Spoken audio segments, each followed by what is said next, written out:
आपको याद होगा कुछ दिन पहले भारतीय जनता पार्टी जब घोटालों की बात करती थी तो कहती थी CWG और उसके बाद 2G और उसके बाद दामाद जी, और ऐसा लगता है कि इस बहस को और आगे ले जाकर लोकसभा चुनाव 2014 में और भी ज्यादा इस्तेमाल करने की योजना है भारतीय जनता पार्टी की, और इसीलिए बार बार रॉबर्ट वड्रा का नाम भारतीय जनता पार्टी के नेताओं के द्वारा लिया जा रहा है, आगे भी लिया जाएगा, संभावना इसी बात की। ऐसे में जबकि बहस यशोदाबेन के आसपास शुरू हो गई है, लेकिन इस बीच बात प्रधानमंत्री और उनसे जुड़े उस किताब की भी करनी पड़ेगी, क्योंकि राजनीतिक बहस अगर प्रधानमंत्री के आसपास बंद हो गई थी तो इस किताब ने एक तरह से फिर से उस बात को शुरू कर दिया है कि प्रधानमंत्री दरअसल कहीं भी अपने दम पर राज नहीं कर रहे थे, और दरअसल सोनिया गांधी 10 जनपथ ही सबसे महत्वपूर्ण थी। संजय बारू की किताब, मीडिया सलाहकार, द एक्सीडेंटल प्राइम मिनिस्टर, और ये किताब जब से आई है तब से लगातार इसको लेकर जबरदस्त बहस जारी है, और बहस इसलिए क्योंकि इसमें वो बातें लिखी गई हैं मुख्यतः जो भारतीय जनता पार्टी कहती आई है। मनमोहन सिंह ने कभी बतौर प्रधानमंत्री अपनी शक्तियों के ज्यादा इस्तेमाल की कोशिश नहीं की, ये बात, और उन्होंने अपने फैसलों का क्रेडिट भी सोनिया गांधी को ही लेने दिया, ये दूसरी बात। और साथ साथ ये भी कि A.K. एंटनी और अर्जुन सिंह ठीक से काम भी नहीं करने देते थे प्रधानमंत्री को, और दोनों बैठकों में पीएम को टोका टोकी करते थे। और 2009 में दोबारा सत्ता में आने के बाद पीएम ने अपनी बात को कहने की कोशिश की, लेकिन करीबियों ने ऐसा नहीं होने दिया, उन्हें कभी भी क्रेडिट लेने नहीं दिया।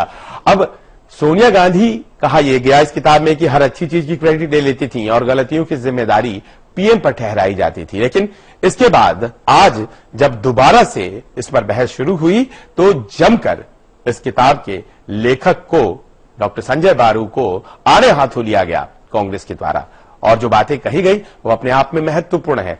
सलमान खुर्शीद ने भी कुछ बोला, कुछ कांग्रेस पार्टी के आधिकारिक प्रवक्ता अभिषेक मनु सिंघवी ने भी बोला, और सबों ने यही बोला कि दरअसल ये लालच, महत्वाकांक्षा और कहीं न कहीं मौका परस्ती का उदाहरण है ये किताब, और संजय बारू भारतीय जनता पार्टी के लिए राह आसान करने की भूमिका निभा रहे हैं।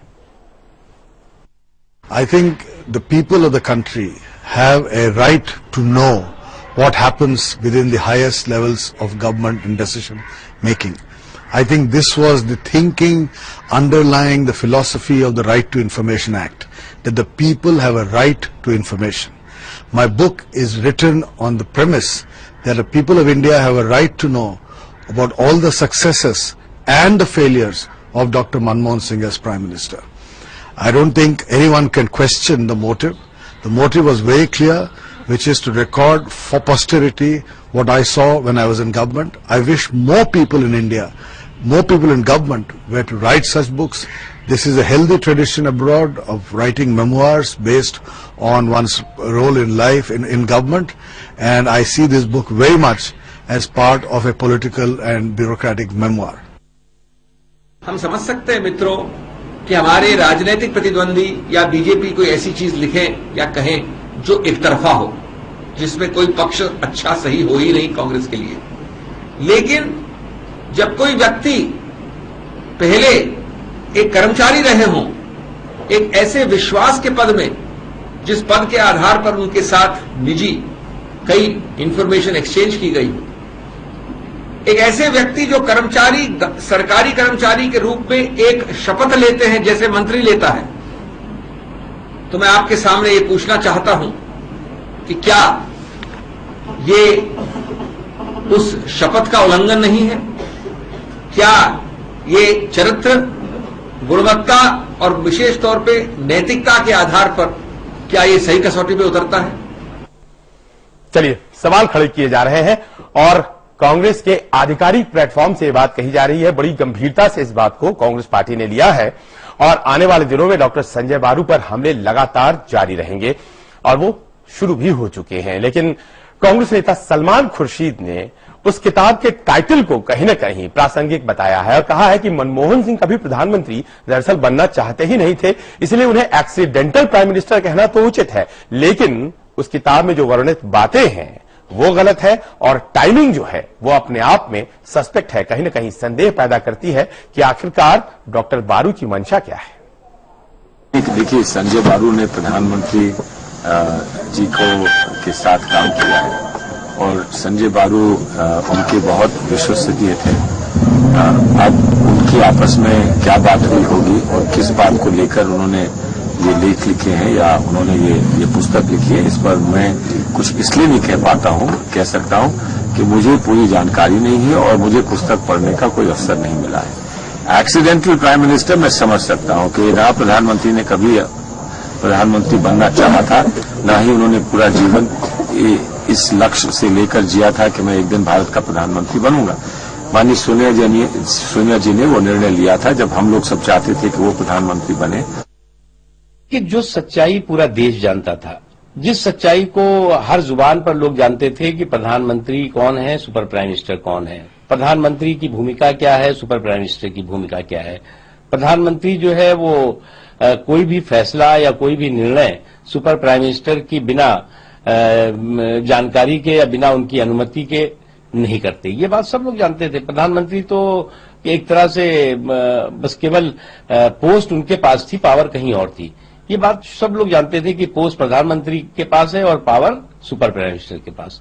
वो बात आज उजागर हुई है। इसमें कोई न तो आश्चर्यचकित करने वाली बात है, न कोई अजूबी बात है। बात प्रधानमंत्री मनमोहन सिंह की हो रही है और हमेशा की तरह वो खामोश है। आज प्रधानमंत्री पीलीभीत में थे। पीलीभीत उत्तर प्रदेश में प्रचार करने गए थे कांग्रेस के उम्मीदवार के लिए।